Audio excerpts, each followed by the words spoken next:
selain zikir, doa, dan ayat-ayat Quran. Ya, hati-hati. Kalau ada orang sholat ternyata berkata-kata selain itu, batal. Ini ada kejadian, 3 orang sholat, imam batal, makmum nggak punya ilmu. Ketika sholat di musola 2, tiba-tiba waktu tayat akhir, si imam terkejut karena lompat tikus tegak kotak pas di depannya. Begitu lompat terkejut imam, atas tikus jatuh. Makmum yang di belakang bilang apa? Wah, kalau sholat jangan ngomong-ngomong. Yang satu lagi bilang apa? Nasib aja kotak ngomong. Kalau ngomong batal semua tinggal karena berkata-kata yang bukan diperbolehkan dalam sholat. Ya, paham. Ini dia jamaah, paham kita. Termasuk kepahaman kita, ada perkara yang sunat di dalam sebelum sholat, dalam sholat, dan ketika di luar sholat. Maka orang yang sholat, kalau dia mengkhusyuk, yang pertama apa? Hadirkan haji.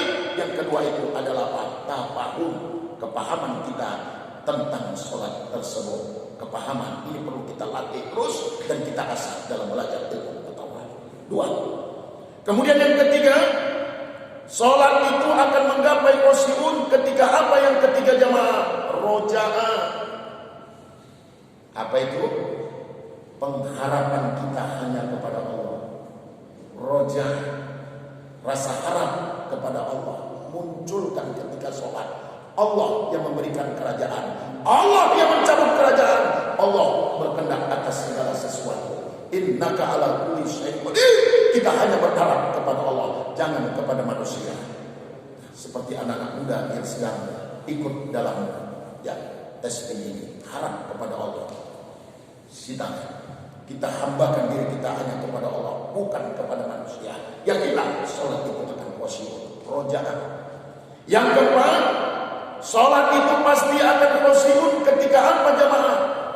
Yang keempat itu takzim. Apa itu takzim? Rasa hormat kepada Allah. Kita kepada pimpinan, kepada pejabat pemerintah, orang-orang tertentu hormat. Itu adalah ciptaan Allah. Kenapa ketika kita sholat kepada Allah kita tidak hormat? Banyak orang yang sembarang aja Pak. Pakaian ketika sholat sembrono. Ya, makanya ketika sholat kalau dia tidak memakai kopiah, pakai peci, itu hukumnya makruh. Kenapa? Itu banyak manfaatnya. Yang gondrong nanti rambutnya tidak menutupi ini kalimat. Maka diperintahkan untuk apa? Pakai lobe, pakai peci ketika sholat. Ini juga bagian daripada bentuk rasa hormat.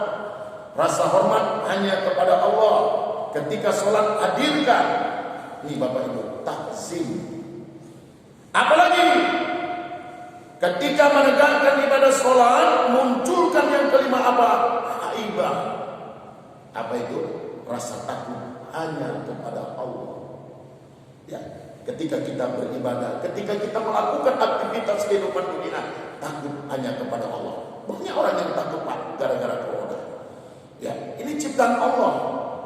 Kalau Allah berkehendak menyelesaikan, besok selesai. Tak mesti nunggu-nunggu maksimal. Ya, tapi banyak orang yang takut. Akhirnya apa Pak? Tidak mau dia kepada hal-hal yang positif, meninggalkan aktivitas kebaikan dunia gara-gara takut hanya kepada selain Allah. Hadirkan diri kita takut kepada Allah, itu akan memunculkan khusyuk. Yang keenam apa? Kalau kita mau khusyuk apa jemaah? Munculkan haya, rasa malu kepada Allah. Ya, kita cuma satu hari paling hebat 15 menit menghadap kepada Allah. Coba Pak, hitung. Satu kali sholat paling hebat Pak 5 menit sampai 3 menit. Ya, itu sudah sama zikir dan doa. Itu pun kadang-kadang begitu selesai sholat banyak orang yang meninggalkan masjid. Imam Allahumma antas salam, dia Allahumma lantas pulang. Tak mau lagi zikir berwirid. Ya, paling hebat 5 menit. Dikali 5 waktu berarti cuma 25 menit kita menghadap kepada Allah. Itu pun kadang-kadang gelisah kita Pak. Cepat-cepat awak meninggalkan ibadah kepada Allah tadi. Ya, berarti apa? Kurang rasa malu kita. Padahal dalam aktivitas yang kurang bermanfaat banyak kita berlebihan.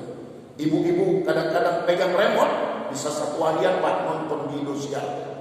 Padahal itu aja betul yang ceritanya menyakitkan hati orang.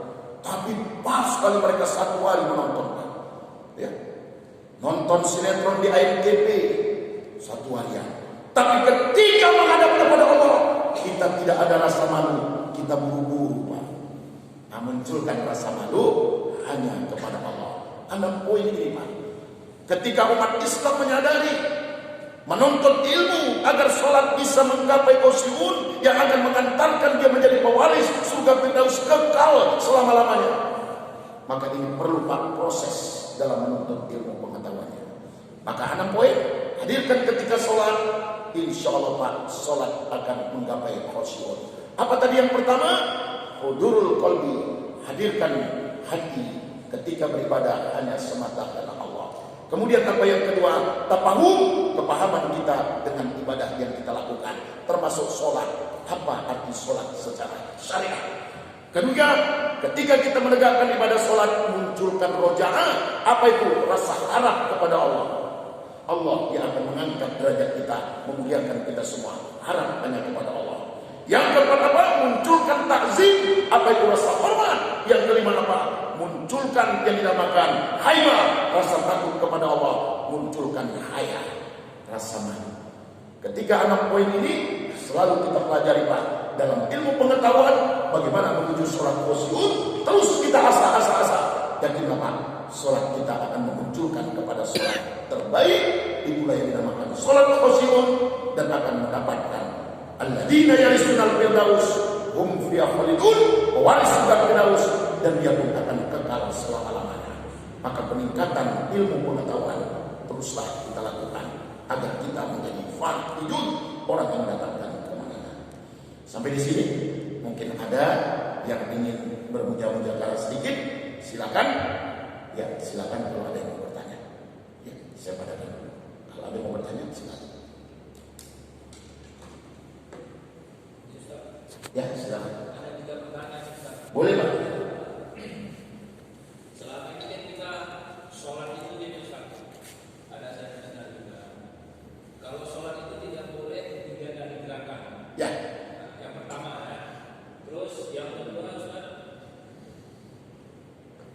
imam sudah dulu di antara 2 sujud terakhir. Kita kan masih sujud itu. Kadang-kadang kan ada yang lama itu sambil berdoa di dalam hati atau mengucapkan, itu kira-kira sholatnya boleh nggak, Ustaz? Ya. Nah, terus yang ketiga, ketika kita imam sudah dulu di antara 2 sujud, makmum ini boleh nggak bukan membatalkan, istilahnya salah mendahului imam karena sudah membaca selawat. Itu yang pernah saya dengar itu, Ustaz. Kira-kira boleh nggak? Baik. Ya. Ada 3 poin, ya. Yang pertama tadi melakukan gerakan 3 kali berturut-turut dalam sholat. Ya. Salah satu yang membatalkan ibadah sholat itu adalah apa, Pak? Di antaranya tadi berkata-kata yang selain zikir, doa, dan baca Quran. Selain itu batal. Kemudian yang kedua apa? Di antaranya itu melakukan gerakan 3 kali berturut-turut dalam sholat. Contoh, ada ketika sholat itu di saf itu orang yang keluar. Karena tak punya ilmu, dia Pak, keluar dia. Akhirnya lapanglah saf. Maka dianjurkanlah untuk apa? Kita merapatkan kembali. Gitu ya. Ternyata ketika dia merapatkan kembali, orang tersebut langsung saja, tidak ada spasi, tetap. Itu termasuk batal kalau lebih dari 3 kali. Maka bagaimana upaya? Sekali tutup gerakan. Belum juga, sekali lagi tutup gerakan. Penuh. Kalau dia melakukan itu gerakan 3 kali berturut-turut, itu bisa batal. Oke.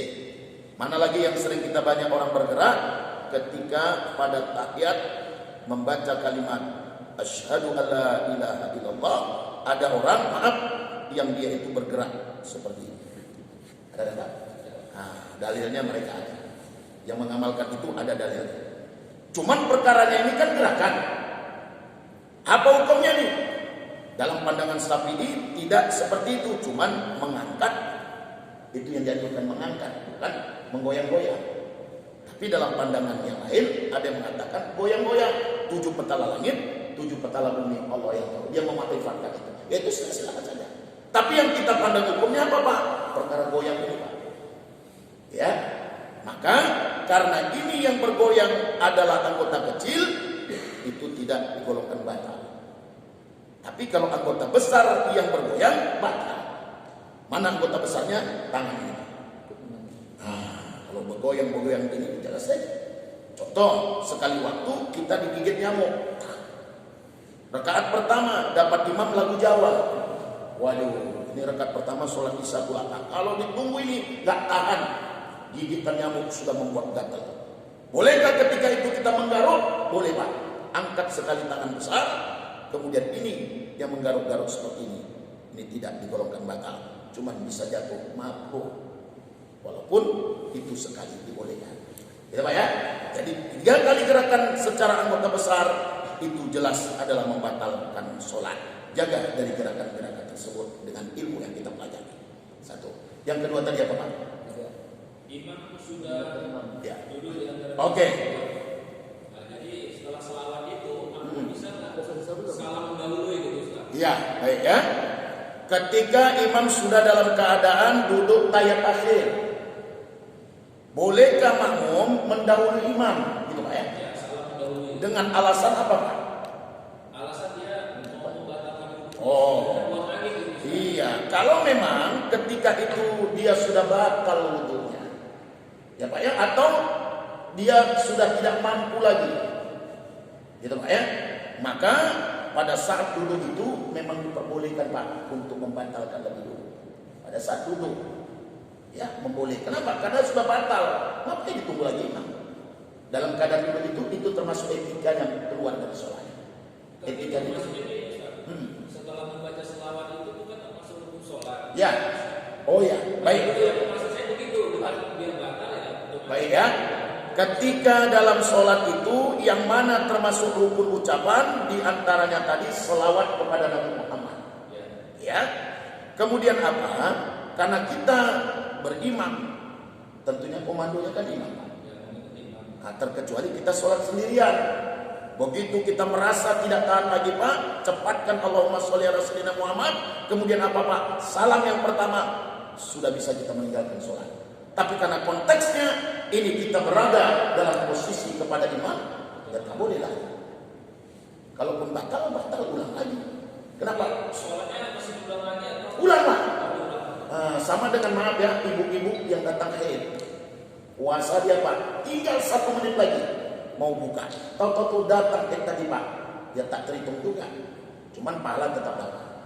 Seperti itu Pak. Ya kan? Kan bukan awak buat itu. Itulah dia kontrak di manusia. Jadi kalau memang kita berimam, ya tunggu imam. Tahankanlah, berlagalah awak. Kan gitu Pak ya. Nah itu dia. Itu dia seperti itu yang kedua. Kemudian apa lagi Pak? Yang ketiga? Ada tadi?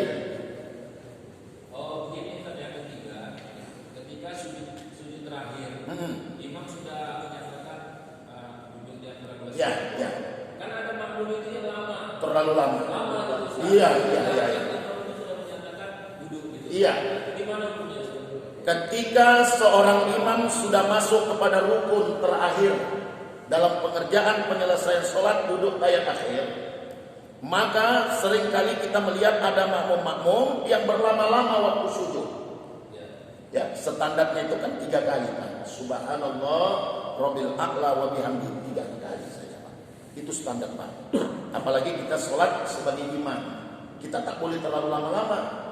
Khairul umuri awsatuha, sebaik-baik pekerjaan sedang-sedang. Makmum yang di belakang itu tak semua sehat. Apalagi yang sudah tua kena asam urat, asam lambung, asam sunti, riang-riang. Ada lagi yang bertugas ini dan itu, kita harus paham. Maka seorang imam jangan terlalu lama. Ustadz imamnya bijaksana, makmum pula ustadz lama-lama dia. Wah, ditambahnya lagi dengan doa, amalan yang lain. Itu nanti bisa jatuh kepada hukumnya makruh. Walaupun tidak batal Pak ya, makruh. Ya tapi kita dalam sholat itu dituntut apa? Senada seirama. Itu Islam. Bagaimana imam yang kita ikuti? Imam tidak terlalu lama, kita tidak ikuti. Seperti itu Pak. Jadi kalau terlalu lama-lama, ini termasuk egois. Ya Pak ya. Nah, boleh kita beramal sendiri. Kalau sendiri ya silakan Pak. Tapi dalam konteks mengikut kepada imam, lihat pemimpin kita. Seperti itu Pak yang diajarkan. Oke Pak? Baik. Baik Pak ya, insya Allah lah lain waktu ya nanti kita sambung lagi. A'udzubillahiminasyaitonirrajim. Bismillahirrahmanirrahim. Alhamdulillahirabbil alamin hamdan hamidin. Wassalatu wassalamu ala asyrafil anbiya'i wal mursalin wa ala alihi wa sahbihi wa rasulillahi ajma'in. Allahumma rabbana taqabbal minna hajatana wa maqsudana wa niyatana wa ta'ahudana wa tammim taqsirana ya Allah ya rabbal alamin.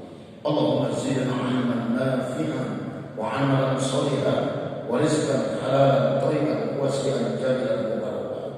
Rabbana hab lana minas shalihin. Rabbana atina fid dunya hasanah wa fil akhirati hasanah wa qina azabannar. Walhamdulillahi rabbil alamin. Taqabbalallahu minkum.